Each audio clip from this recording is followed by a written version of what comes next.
They're not all in for violent offenses, but a lot of them are ex-gang members.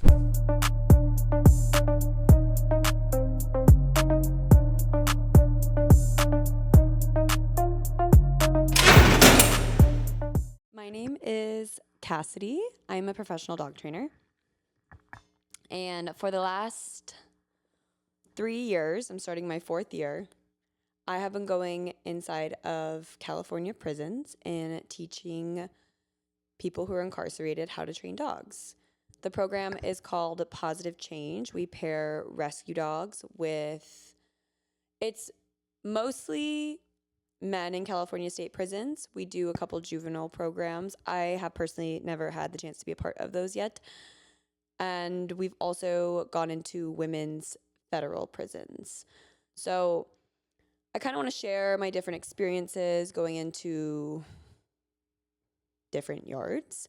But ultimately, I went online and I asked for donations for podcasting equipment because I really want to start a podcast with my students.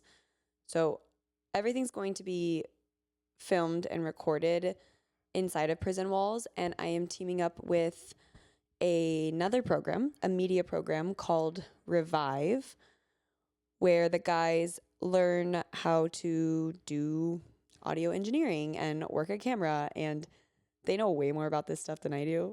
They teach me so much about operating my camera. So I'm going to team up with them. They're going to record and edit it completely inside of prison. It will then be submitted to the Public Information Office. And then if approved, it will be given to me and I will have the honor of publishing it. As amazing as I think this program is, and it's like my favorite thing, I go every Tuesday. I look forward to it every single week. I don't want to shy away from some of the harder conversations that come with running a program like this and even having a podcast like this. So the way it's going to be structured for season 1, I'm going to have a co-host. His name is Nick. He's currently incarcerated. He's on his way out.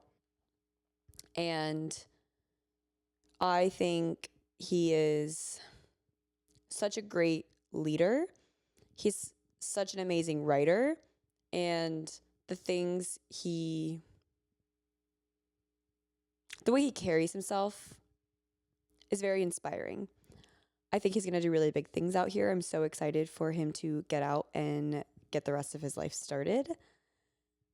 And he's a huge source of inspiration for me wanting to do this podcast because week after week, the guys have to write homework. And I would collect his homework and I would read it. And sometimes I would go on my Instagram and I'd read it online. And I wanted to share their voices and their stories of redemption with people. And I know he's going to have a book deal. Like, I'm sure he's going to be a super successful writer or public speaker of some sort.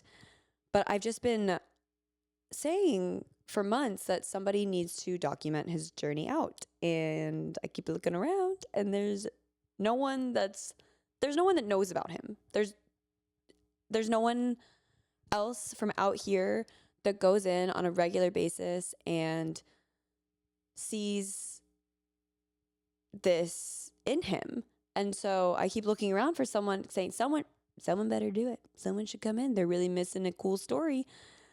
And I just decided that I'm going to document his journey out in any way I can, which is really going to be through this podcast. Once he's out, I think I'm just going to have a rotating co-hosts, different students of mine that are comfortable being on camera, that are comfortable sharing their stories. I don't want to platform anybody that has caused a lot of harm to society. And I know that these guys have hurt people, hurt families, hurt their own families.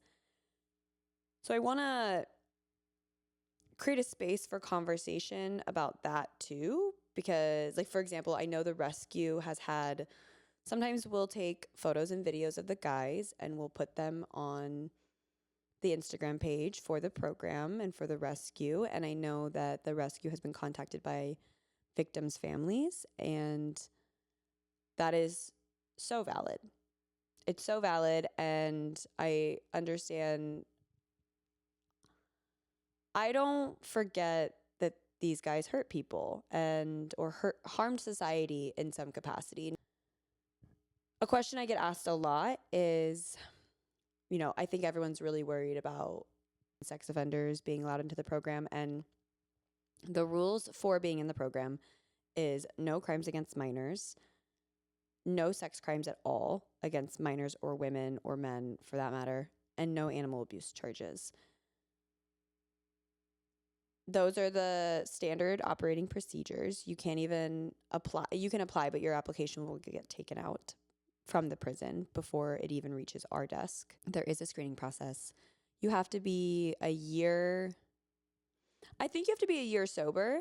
And I know you have to be a year without, I think they're called 115s, which I believe is a write-up due to violence. But this is why I need my co-host, because he's going to clear up all of these questions for us, and he will interpret all of the prison acronyms that I might be saying inaccurately here. But everything takes a long time because it's prison, and we have recorded a few episodes. The way this has kind of been working, so I don't know anything about running a podcast. I don't know anything about hosting a podcast. I don't know anything about interviewing people. I am learning on the go. The guys, thank God, know more about editing software and technology than I do. Otherwise, we'd be totally screwed. But we have spent the last month recording. I was told that the best way to go about getting this approved is record an episode, submit it to the PIO, and hopefully it gets cleared. And if it doesn't, we'll revise. There's other ways I could do this, but so far we have recorded about 3 or 4 episodes. I think we're only going to release one of them.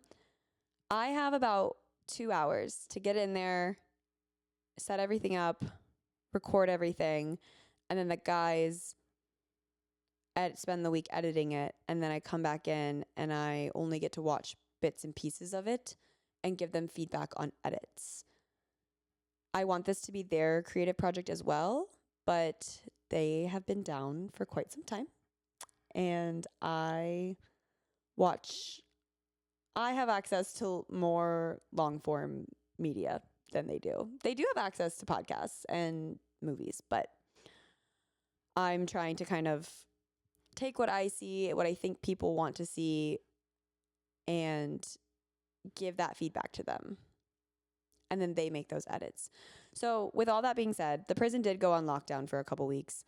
So I haven't been able to get in there and record anything, nor have I been able to see what they have edited in the last couple weeks. So it's going to be, I knew it was going to take longer. The guys were so confident that we could get something out in a month from the time I got this audio equipment. And I said, you guys, did you forget that this is prison?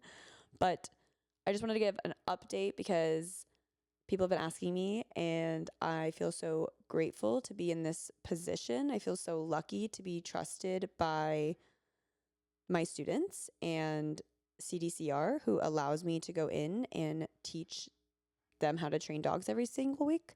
So I hope you guys come back and check us out and tune in for Yard Dogs coming soon.